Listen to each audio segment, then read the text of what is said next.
sallallahu alayhi wa sallam, il s'est contenté de 3 signes simplement dans le premier hadith et 4 signes dans le second hadith.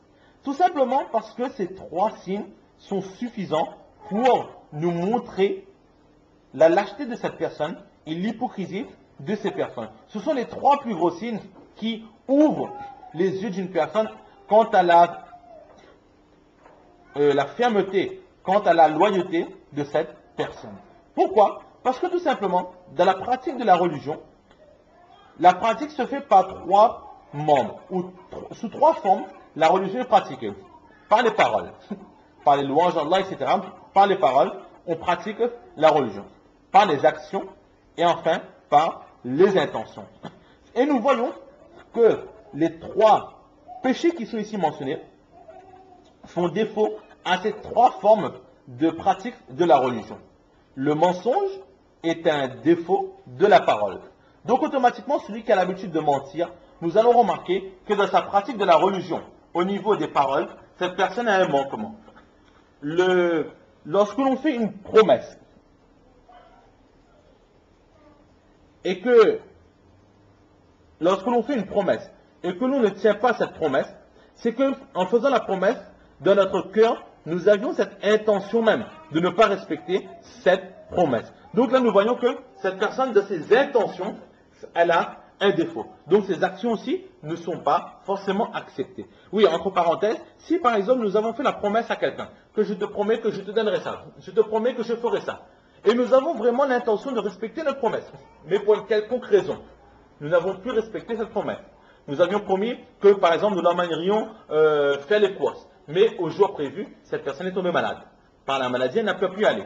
Donc la promesse n'a pas été respectée, mais étant donné que l'intention n'était pas de tromper, l'intention n'était pas de ne pas respecter cette promesse, mais c'est un élément extérieur qui nous empêche de respecter cette promesse, cette personne ne sera pas considérée comme pécheur, mais cette personne sera pardonnée. Mais si au moment même de faire la promesse, nous avons cette intention de ne pas respecter, c'est un péché très grave qui montre que de nos intentions, il y a une très grosse maladie. Et enfin, lorsque un dépôt nous est confié et que nous ne rendons pas ce défaut, nous volons ce défaut, là nous voyons que dans les pratiques de cette personne, il y a un très gros défaut. Et justement, l'hypocrite c'est quoi? L'hypocrite c'est que en apparence c'est un musulman, mais dans le fond de ses paroles, dans ses actions et de ses intentions, cette personne ne respecte nullement les commandements d'Allah subhanahu wa ta'ala. Et justement, ces 3 péchés-là montrent que dans ces 3 formes d'adoration, la parole, les gestes et les intentions, il y a un manquement. Et justement, certaines personnes qui disent que dedans c'est un signe. Le prophète sallallahu alayhi wa sallam nous dit que si nous voulons être un vrai croyant, alors dans nos actions, dans nos intentions et dans nos paroles, il ne doit y avoir aucun manquement. Que ce soit au sujet du mensonge, au sujet des intentions, être préservé des mensonges, être toujours sincère, ne pas être ostentateur, ne pas le faire pour avoir les honneurs, etc., etc. Notre cœur aussi, notre corps aussi, et notre langue aussi, tout cela doit être pur. Si il n'y a pas cette pureté totale, alors nous ne pourrons être un mu'min kamil, et n'étant point un mu'min kamil, nous n'avons pas la certitude d'entrer directement dans le paradis. Oui, Inch'Allah, à un moment donné, le croyant entrera dans le paradis, mais il n'a pas cette certitude d'entrer directement dans le paradis. Mais la question qui se pose, c'est que justement, la majorité des musulmans, surtout aujourd'hui, sont plongés dans ces péchés. Quel est le musulman qui n'a jamais menti? Quel est le musulman dans le commerce qui ne trompe pas? Combien de musulmans sont protégés de ces péchés? La majorité des musulmans sont plongés dans ces péchés. Est-ce que cela veut dire que tous les musulmans sont des hypocrites? La réponse qui est donnée, c'est que non. La majorité des musulmans ne sont pas des hypocrites, même si Allah nous en préserve, la majorité sont dans ces péchés. Ici, le prophète sallallahu alayhi wa sallam, qu'est-ce qu'il dit? Il a mentionné les signes de l'hypocrisie. Il dit qu'il y a certains signes qui montrent qu'un tel est hypocrite et un tel n'est pas hypocrite. Mais lorsqu'on parle de signes, cela ne veut pas forcément dire que lorsque le signe est présent, alors s'en suivra automatiquement quelque chose d'obligatoire. Par exemple, lorsqu'il y a des nuages gris, ce sont les signes qu'il va pleuvoir. Mais ce n'est pas parce que il y a des nuages gris que le tonnerre gronde qu'il y aura forcément de la pluie.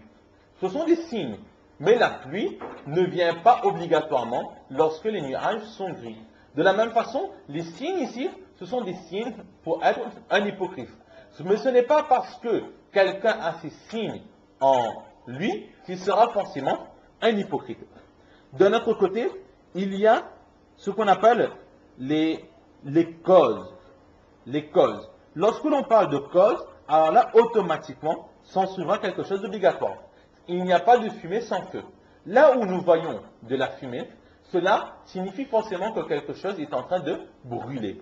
Et justement, le prophète sallallahu alayhi wa sallam, il parle de signes. Donc, lorsqu'un signe est présent, cela ne veut pas forcément dire que ce qui est pressenti viendra obligatoirement. Donc là, c'est une réponse que les musulmans ont peut-être en eux ces maladies, mais ce n'est pas parce qu'ils ont ces maladies qu'ils sont forcément des hypocrites.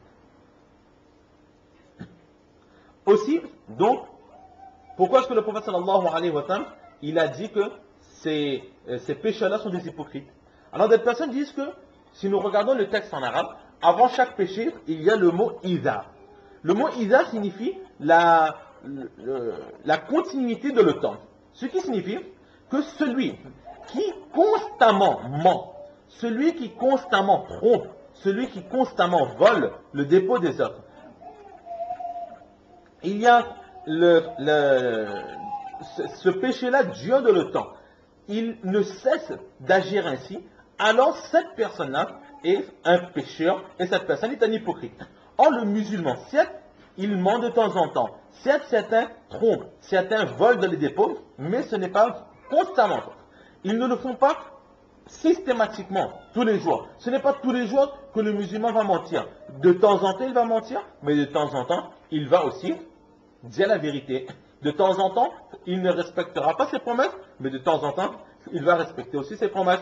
De temps en temps, il volera le dépôt de certains, mais à d'autres personnes, il restituera le dépôt dans son intégralité. Donc le musulman, il n'a pas en lui cette continuité dans ces péchés-là. Donc c'est pour cela que pour être un vrai hypocrite, il faut qu'il y ait la continuité dans les péchés. Et le musulman, il n'a pas cette continuité, car de temps en temps, il agit en bien. C'est pour cela que le musulman, il ne sera pas considéré dans ce hadith, même si le prophète sallallahu alayhi wa sallam, il a employé le terme d'hypocrite. Ou encore le prophète sallallahu alayhi wa sallam, ici, lorsqu'il mentionne ces péchés, il s'adresse aux hypocrites de son époque. Il dit qu'à son époque, celui qui agira ainsi sera un hypocrite, mais ce hadith ne s'applique pas pour nous. Ou encore l'une des meilleures réponses, c'est que le prophète sallallahu alayhi wa sallam, il a vraiment dit que celui qui accomplit ce péché, cette personne est un hypocrite. Et effectivement, tous les musulmans qui agissent ainsi sont des hypocrites. Mais il faut savoir qu'il y a deux formes d'hypocrisie. Il y a l'hypocrisie dans la croyance et l'hypocrisie dans les actions. L'hypocrisie de la croyance, c'est quoi? C'est que nous ne croyons pas en Allah subhanahu wa ta'ala, mais nous faisons croire aux autres que nous sommes croyants. Cette personne, cette personne n'est pas musulmane, cette personne aura le châtiment le plus dur. Mais il y a l'hypocrisie dans les actions. C'est-à-dire que notre foi, elle est toujours là. Notre croyance en Allah subhanahu wa ta'ala, elle est intacte. Mais dans nos actions, nous faisons croire, nous donnons aux autres cette impression que nous sommes des musulmans pratiquants.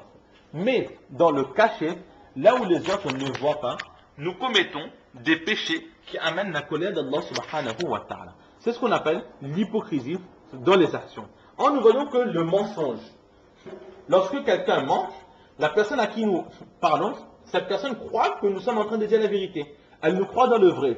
Donc, en tant que musulman, elle va dire que cette personne ment. Alors que, sans que notre interlocuteur ne s'en rende compte, nous sommes en train de désobéir à Allah subhanahu wa ta'ala. Lorsque nous faisons une promesse, avec cette intention de ne pas respecter cette promesse, celui qui est en face de nous, nous voyant musulmans, aura confiance. Donc elle croit que nous allons respecter cette promesse. Alors que de l'autre côté, sans que cette personne ne s'en rende compte de notre intention, nous sommes en train